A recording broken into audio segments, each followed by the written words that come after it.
Hello and welcome to the Deep Three Podcast. This is your host, Matt, joined as always by Kevin and Sam. How's it going, boys?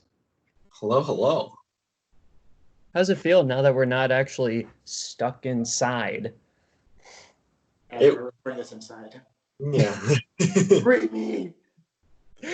No, I shouldn't say it's been lifted, but the stay-at-home order has been, I guess, lifted technically. Yeah, basically groups of 10 or less, right?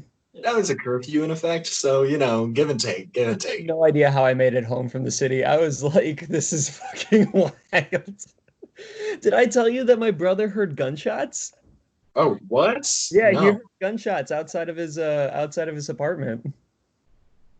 Nice. It was pretty wild. But anyway, anyway, back to some basketball. Boys, I have a question for you.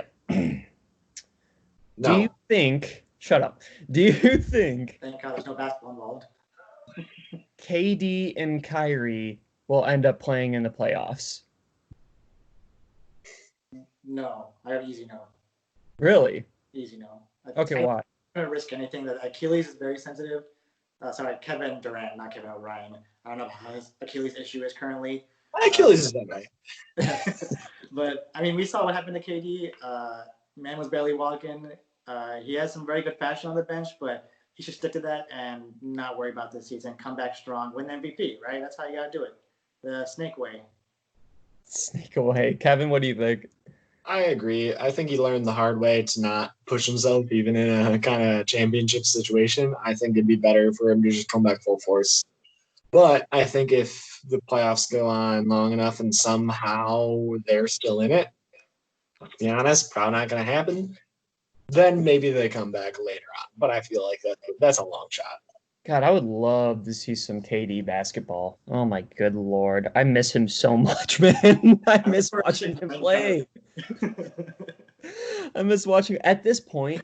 Me and my roommate were actually talking about this yesterday, but we were just like, dude, like, give me something, man. Give me some Bucks versus the Magic. I don't care. Like, could go to game 7, whatever. I need it. Ugh. Yeah, it's a gross concept, I know. Anyway, Sam, why don't you hit us with these NBA updates and some playoff breakdowns? All right. We got some NBA updates, some good ones. Obviously, I think a lot of us heard the news that season might be coming back July 31st, boys. Woo! Kind of pumped, kind of nervous because I don't know what it's like without basketball for a while. On some bad news, though, Utah Jazz forward Bojan, my boy Boji Bogdanovic, he's going to have season-ending injury surgery, so basically let's count Utah out again this season. No hopes for them. But on some lighter news for our Celtics resident, we have Jason Tatum obviously going to get the extension. How do you feel about that? Because you're going to lose a lot of money, especially after giving Jalen and Kemba Walker those max contracts. Where's your center going to be? Don't care. Okay, done. I do not care. The thing is that Jason Tatum is such a fucking great player that I think he's worth it. I absolutely think he's worth the money. He's shown how great he's been this season before it all went to shit with the quarantine and whatnot. He was lighting it up, man. He even had a dunk over LeBron James. I mean, what more can you ask for? Fair enough. But last year, everybody was saying, like, Jason Tatum's nothing. He was, like, he's not a good player, it was all hype. But this year, he showed them up. He was on fire. He was killing it, man. He was getting high point average. He was playing solid defense. I really like him as a long-term player, and he's young. He's young. He can even progress even more from where he's at right now, which is saying a lot. I mean, we talk about the rookies last year, like Trae Young and, Luka and whatnot, but Jason Tatum, this is his third or fourth year, and I'm very excited to see him play more for the Celtics. No, I definitely agree. I think he's had the biggest, I don't want to call it. I don't want to say upbringing, but he has the best. I don't even want to call it. I don't know what you call it. But out of all the rookies that season, come from Lonzo, infamous Markel Fultz, even Donovan Mitchell was very disappointing season in my opinion. Yeah. This guy showed that he should have been number one easily. Like there has been no argument, right? This guy was supposed to be in Philly, but we have the gangster Danny Ainge stealing all these great draft picks, making this team great again. Kevin, how do you feel about this team? Uh, Yeah, please tell me how you feel about this Celtics team. Resident Lakers fan. I mean, I think they'll be good, but I don't see them with 3 max contracts. I don't see them having any depth to the team at all. Like if you have a big 3, congrats. You have a big 3, you're going to be competitive for sure. Big three. They have more than a big 3, sir. What do you mean? Their bench is really good. Yeah, They actually do have depth. they're not going to be able to pay any of them.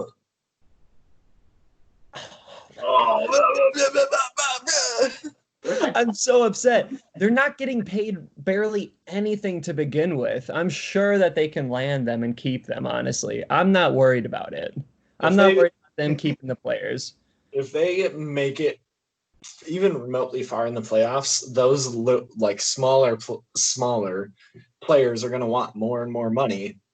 And now if they're giving Jason Tatum probably max, I think it's going to. They already have, like Sam said, they already have a lot of expensive contracts that they have to deal with. Okay, I think it's going to be tough. let's think about this, right? Let's think about this. So you have Jason Tatum, Jaylen Brown, you have Kemba, you have Marcus Smart. You've got a really, really solid team. You have Gordon Hayward, who I'm not entirely sure if he's what the plan is for Gordon Hayward. I don't know if the Celtics are going to end up keeping him. I don't know if they're going to end up trading him for maybe a better big. I don't know. But if you keep those players, I don't care what my bench really looks like that much. Honestly, I really don't. I mean, this is definitely a bit of a stretch because LeBron James is LeBron James. He's the best basketball player of our time right now. Um, but we looked at that Lakers team and we were like, okay, cool. AD and LeBron. What what else is there? You don't need anything else when you have great players on your team. And Kemba has been a fantastic leader for that team. I think the Celtics, that's what they needed. And Jason Tatum has been incredible because of it. Jaylen Brown has been incredible because of it. Give them all the money that they want, man. We live in an NBA culture where literally your best player is probably going to be there for like maybe 2 years, if that, if they don't win a title. Like, keep your players. You don't have you can't. You don't have the physical money to do that. Right now, Gordon Hayward and Kemba are both on a max contract for $32 million. Marcus Smart's at $12 million. Jason Tatum and Brown are both at like 6 and 5 or like 6 and 7. They're like not that expensive. And if you get one of them to max, you already don't have money for the rest of your team. Include like you either have to get rid of Hayward to get either Tatum or Brown to max, or get rid of Hayward and Smart to get both of them to max, and then a bunch of your bench. All right, you Sam, can't have it. You can't have it with everyone on the team. Sam, what do you think? Okay, so I think we need to consider obviously with the virus breakout, cap's going to be decreased. It's going to be decreased enough to where like some teams you'll obviously be able to sign a bench. Everyone's going to bench because otherwise you can't play a game. That'd be dumb. Yeah. But like it's the 2K mentality, right? We always want to sign maybe the 2 or 3 big guys max money, and right? Then you have like 1 million cap space to sign some garbage players, right? Garbage relative, and then respect that they can make it to the NBA level, but not enough to be true starters or real impact. I really like this other team. I think if you had to choose a player to build around, right? I think it's easy to say Jason Tatum's the guy. That's the guy you want to give the ball to. Kemba's role, I think, needs to start evolving a little bit more, less scoring, more facilitating, which is what he's doing. I really respect that. I think it'll honestly come down to what Jaylen Brown's role will be. I know he's been doing great this season, but I think just with the amount of power and just being young, right? You kind of just want the ball in your hand a lot. I love the culture there. I don't like the fans of the Celtics, but I like the winning culture. Right? That's fair. Brad Stevens is a phenomenal coach. Baby Pop, what I call him. I don't know. I think this team could do a lot of damage. I think Jason Tatum's the right guy. To answer Kevin's question before, it wasn't a question; it was just a bad statement. But Jalen Brown's already signed a max at the beginning of the season at 115. Oh yeah. It was a near max, but he was saying that he might walk it out. But then Ainge is like, "Come on, $5 million off, and we can make it a deal." And he's like, "All right, I like to win." Um, but anyway, I can't believe I made that 10-minute tangent on that. Better news though. Mess with my boys, Sam. You're gonna get a tangent. That's fair. But even better news. You both have experienced this man before in your life.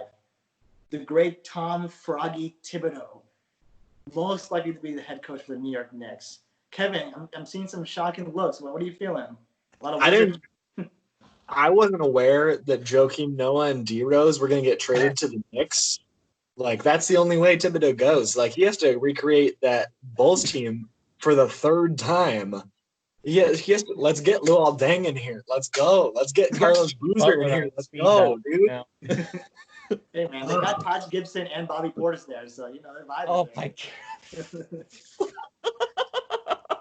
I'm going to vomit. I didn't even think of that. It's amazing. Look, I liked Thibodeau for like a year, and that was it. That was it.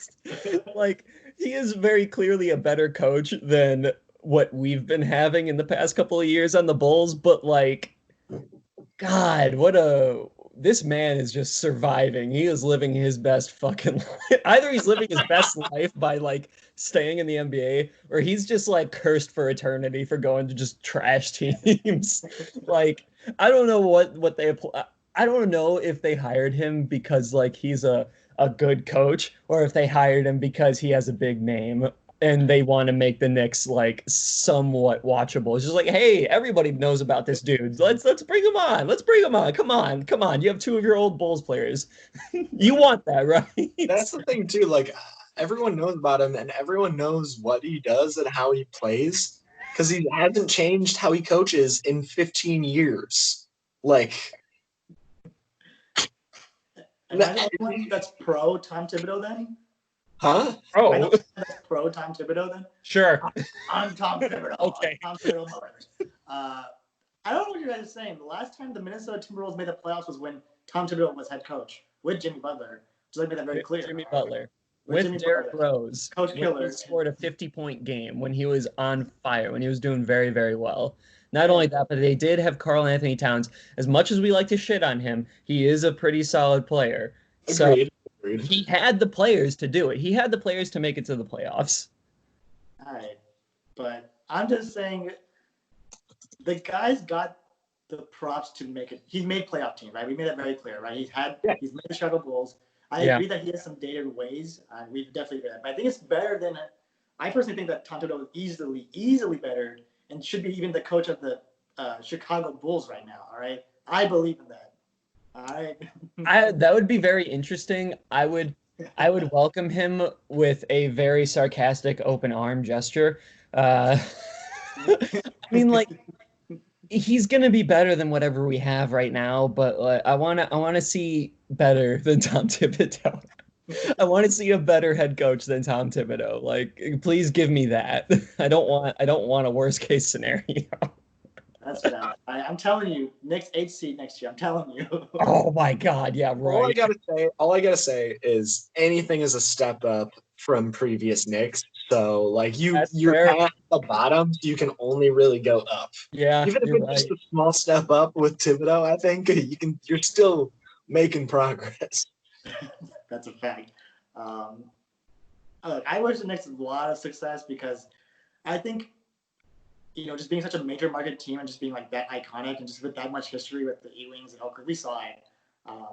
As much as they lost to the Bulls and stuff, like it'd be nice for them at least to be a serious threat again, like when Carmelo was there. And I know it's a shame for me to say Carmelo was actually a threat, but I mean, let's be real. He's the reason that the Knicks were good that time. But going back to the season starting, a lot of rumors about how they might just jump to the playoffs. And Damian Lillard came out saying that if they don't get an equal shot,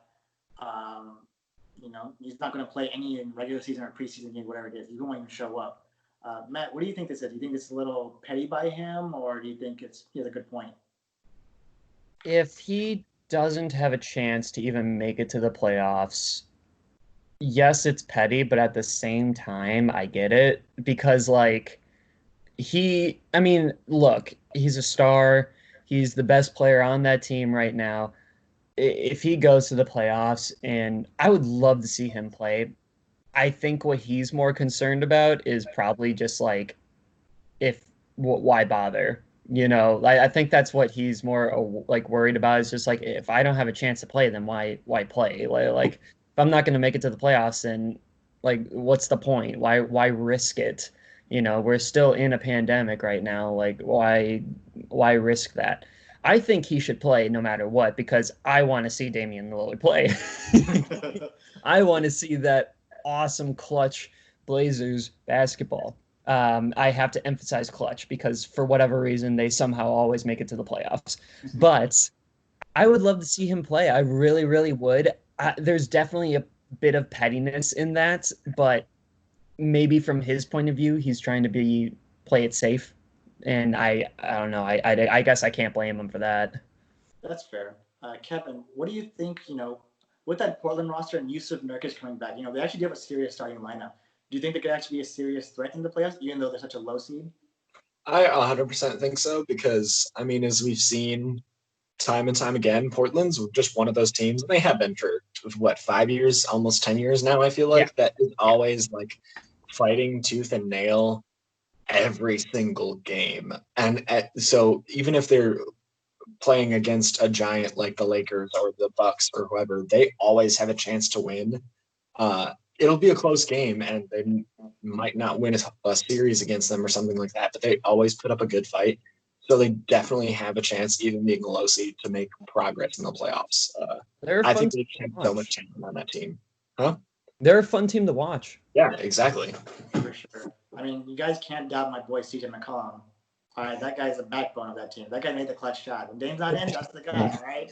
Everyone said every year, trade that man. Hey, don't trade him, all right? Portland loyalty. No, he'll never leave Portland. Come on. He'll never leave that place. Are you kidding me? He's been there for how long? No. 3 or so, man. Never.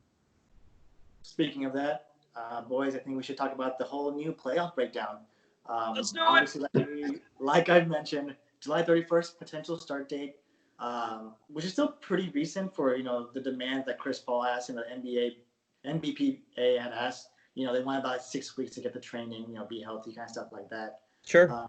The projection is probably 20 to 22 teams will most likely play. Mm-hmm. So far, there's been 3 major playoff formats. Number 1 would just be the stereotypical 2 conferences, 8 teams, possibly a play-in for the 8th seed because that one's always up for grabs still. How do we feel about that? Do you think that's something that we should stick to, or are we open to change because of just what the outbreak changing the schedule? I think I would be fine with. I mean, I'll be honest. I'm fine with almost anything that they give us, right? Like, I want any and all basketball, but I would really like to see the round robin or something like that. I would really like to see a difference. I mean, like, we are in a time of uncertainty, and if you're going to try something, I think like now's the best time to do it. Now's the best time to kind of just tinker and play with things around. I don't know. Give me any kind of basketball, honestly. I guess my argument would be that if we keep trying a lot of new things, do you think that there should be an asterisk at the season, Kevin? I think there's going to be an asterisk regardless of what we do, just because the regular season ended short. And all those teams that were at the 10th seed, the 9th seed, the 8th seed, they're all going to be kind of questioning the season and being like, is this valid? So I think the best way to address that is make it different, like do something different to allow those teams the chance to get into the actual playoff run. Otherwise, those teams are going to be felt robbed. Like, all the 9 seed and 10 seeds that were really close, that were like, 2 games behind, 3 games behind, even with, 4 games, like, with 10, 15 games left. I don't know how many games are left. It's close to that, yeah. It's unfair to them to just go into a 16-team like playoff run right away. But I think doing something to make it a little different to get more teams in the mix, I think that's a really good idea, even if it's completely different than what we've done before. Yeah, absolutely. I think that would be incredible. I mean, like, I like the idea of the 6 weeks to just like get everybody back to form. I think that's a smart thing to do. You don't want to just jump right into it because I highly doubt anybody is really ready for playoff basketball right now. But yeah, man, I want to see the round robin. I want to see these low seed teams fight for it, dude. Like show that you want to be in the playoffs, show that you deserve to be in the playoffs. I would love to see some Pelicans in the playoffs, honestly. I would love to see that, man. Get my boy Zion in there. Let's go. Speaking of Zion, so my theory is, you know, realistically, I think right we should just jump into the playoffs. In my opinion, I think we should just jump into the playoffs. Um, with a few preseason games just to build the momentum again. But for some reason, they said 2022. Matt, speaking of Zion, do you think the reason they mentioned that was so that Zion has a good chance to make the playoffs? Yeah. I mean, like as soon as Zion came back, man, like NBA news was through the roof, dude. Everybody was talking about him. The Pelicans started playing so much better. Um, Absolutely. Like I would be they're probably going with the premise like, well, the season wasn't able to play out, so we don't really know, which is a fair argument, but like I think a little bit of that has to do with Zion. I think a little bit of that has to do with him. That's true. Kevin, even with Zion coming back, as much as it's for viewership standpoint, do you think they actually have a serious chance in the playoffs just playing such a higher seed? I, I think they have a chance, but it's not that big. Like I think it's going to be really, really tough for them to come out and win enough to actually make progress in the playoffs. I think they'll put up a good fight, but I don't think they'll. I don't know. I don't think they'd do a whole lot. But I could always be surprised. They've surprised me a lot this season, so we'll see. As much as And I would love to see the Pelicans in there, like they're still trying to figure shit out.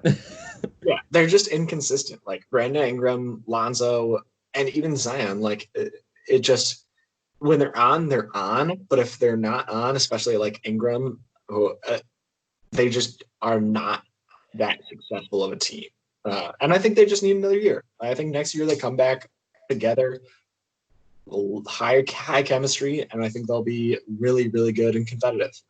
I actually think it's interesting that you put Zion in there because I actually think the most consistent player is Zion. And there was only one but game. There was only one game where he did not do that well, and that was against Giannis. I think he's probably the most consistent person on that team, but I think He's still new. He's fresh. yeah, exactly. I get it. Yeah. First off, Brandon Ingram, that's the guy to go to. I don't know. I keep saying Zion a lot. Man played like 16 games. Okay. No, you're right. Like Brandon Ingram has been doing very, very well. He's definitely the best candidate for most improved player. I'm not downplaying him at all. I'm just saying like as soon as Zion came onto the floor, he was scoring points. He was getting those rebounds consistently. He was doing, I think there was like that one game that he had under 20 points or something like that. And that was his first or two games. It was his first game, and there was the game that he was defended by Giannis. Every other game, he was on fire. Even against the Lakers, you have Anthony Davis and LeBron on you. Are you kidding me? And you can still put up numbers? Like it's exciting to watch him play. But you're absolutely right, Sam. Brandon Ingram has been killing it for like at least a majority of the season. He was on fire. For sure. I mean, I think the key thing to do for the Pelicans is to focus on how to burn these calories, right? I mean, the guys have just been sitting around. I know I keep making the same jokes, boys, but I mean, it's a serious issue, especially with the Zion thing. The man can change calorie takes like instantly, because that guy's a tank. That guy's literally a tank. I don't want to guard him. He run me over. So the comments will roast me instantly for not being able to guard Zion, but hey, good luck. You might not survive. He's a modern day Shaquille O'Neal. Scarier. I think it's scarier than that. It is. I think the potential issue that even though all of these, potential matchups are like reasonable, the issue is what's the point of being a high seed, right? There's no advantage at the current moment because everyone's playing on the same court, no fans, no intensity. Kevin, what do you think is a solution in any of the formats? What is the one way that there could be a quote unquote like home court advantage, maybe?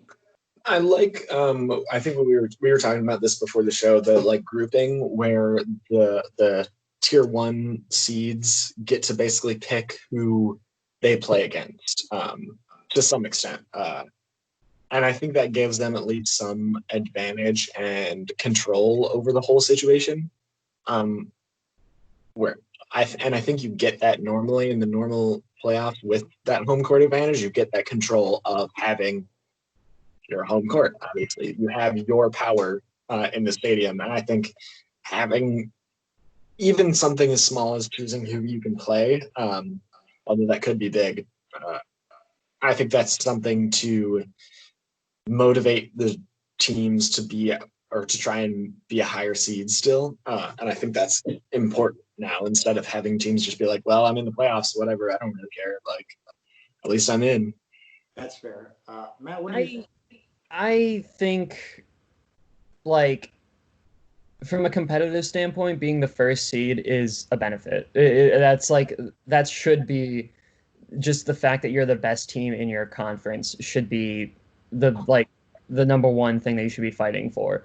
Um, but the idea that also like you're playing against the worst, like the bottom, the lowest tier team is also a huge benefit. I don't really I like I get home court advantage, it really is a thing, but at the same time too, like the fact that you're playing a terrible, terrible team is just like that should be the biggest advantage that you have right there, honestly. Like So if I'm the Bucks and I'm playing the Kings the first round, I'm happy. you're saying the Blazers and the Pelicans are also terrible teams. No, they're just Oh, the bottom tier.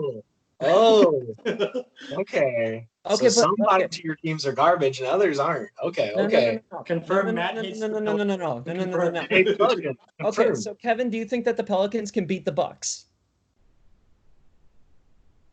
I think they have the potential to. I don't think it's likely, but I think they have the potential to. Do you think the Pelicans can beat the Lakers? Yeah. I think they have the potential to. I don't think it's likely, but I think they have the potential to 100%. Sam, this man's crazy. Okay, if that's okay, define potential in a percentage. If you had 1 through 100, what would it be? 5%. What is it?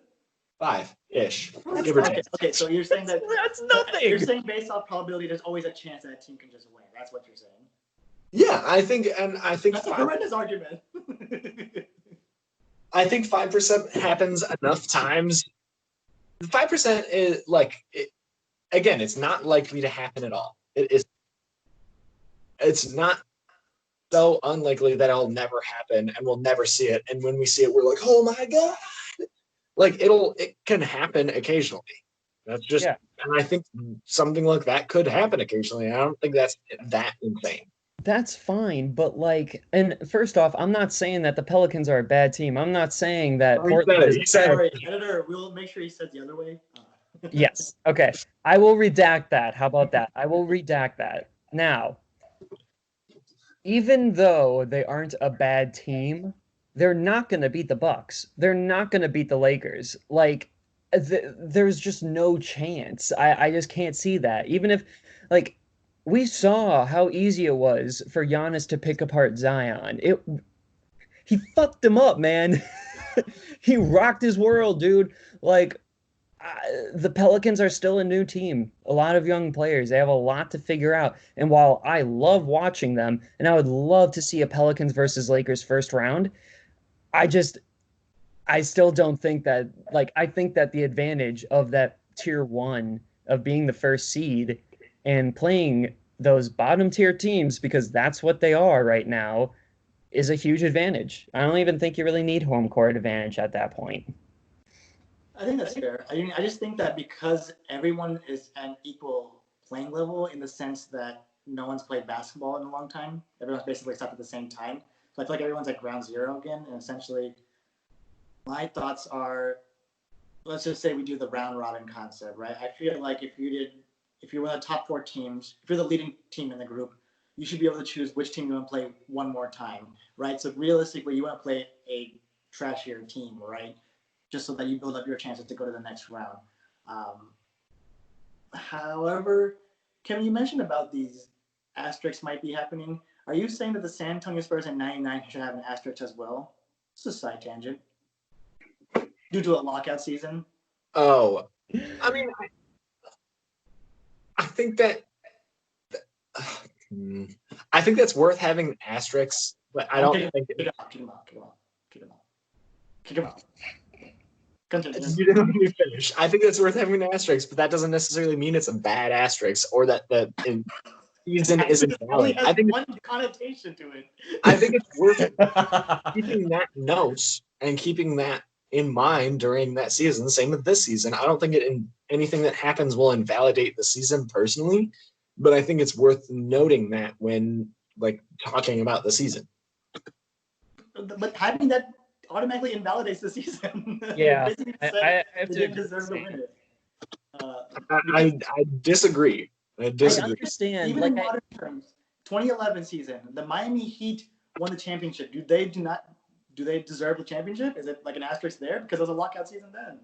No, I'm not saying that. No, I'm not saying that either team didn't deserve the championship. They did 100%. But I'm saying if we're talking about whole seasons, it's worth bringing up the context of that season. Once again, fans, I'm going to have a shirt made. It's going to say delusional. And I'll give it for free. Everyone will get a delusional shirt. All right, except for Kevin because he doesn't understand how delusional he is. Let's make it happen. Make it happen. I guess last thoughts on this. What do you think is the realistic approach, and what is it something that we want? Matt, why don't you go with it? I want basketball. Valid. Look, of course I want basketball. Of course I want the tournament. Personally, I think the coolest thing is that they'll all be playing, all their games are going to be in Disney World. I think that's kind of fun. I think that's cool. Let's have Disney Plus live stream those games. Disney, are you hearing me out there? Let's make it happen. In recent news, Disney has bought the NBA. But I think what would be cool is the round robin, something different. I would love to see something different. I would also like to see more players and coaches being mic'd up. Since there are no fans, I would love to hear the trash talk. I think that'd be so fucking cool.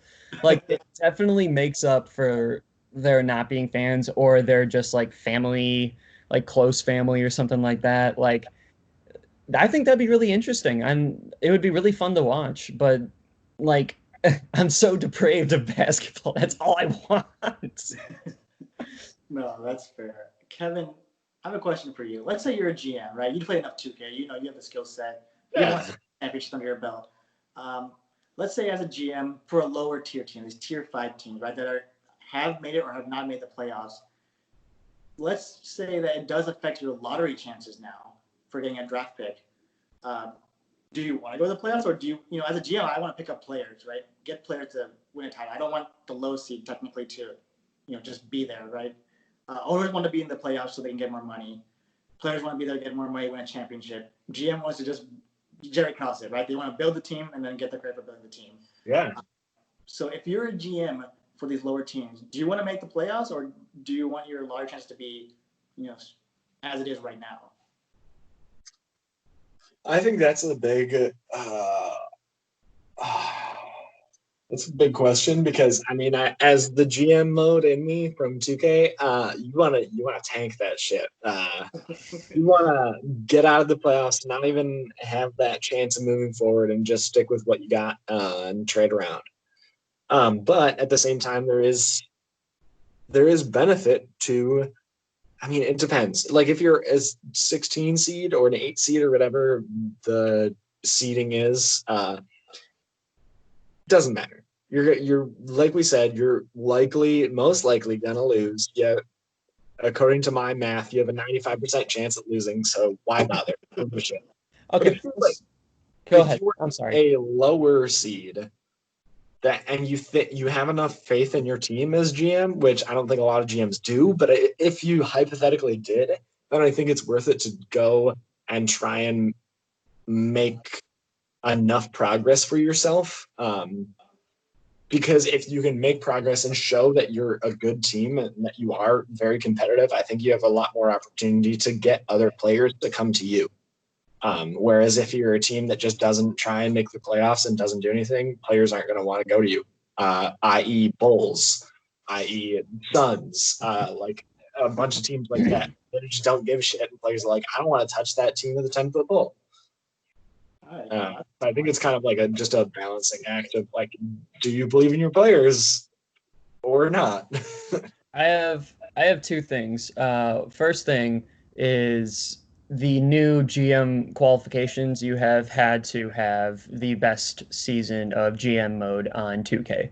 That is qualification number one. Doesn't matter about money. It just matters about how good you are at GM mode. Number two, look, I think if the pandemic didn't happen, I would 100% think that like don't fight for the playoffs. But we're in a completely different time, and I don't know about you guys, but if I'm a GM, obviously my viewership is very very low, seeing as we haven't had basketball. If my team makes the playoffs, that viewership is going to skyrocket. Like if you're looking at like what you want for your team as a whole, maybe you're obviously not making money based off of tickets being sold or anything like that. But if your team can do something, if a player on your team can do something incredible in the playoffs, people are going to be buying their jerseys. People are going to be watching them maybe a little bit more. Like right now, I would be fighting for anything and everything just so that people can watch my team play. Even if they're bad, like just something, you know. Valid points. I definitely agree. I think, even as a GM, as much as you want those draft picks, I think they'll just be very late lottery picks, and it may not even be worth it, right? The Yeah. one, Michael Porter Jr., and even then, I was to a good team with the Nuggets. Um, like you said, Matt, I think we're just desperate for basketball. We kind of want anything to happen. Audience, will definitely keep you updated per usual. As we get closer to the deadline. With that, let's head to the courtroom.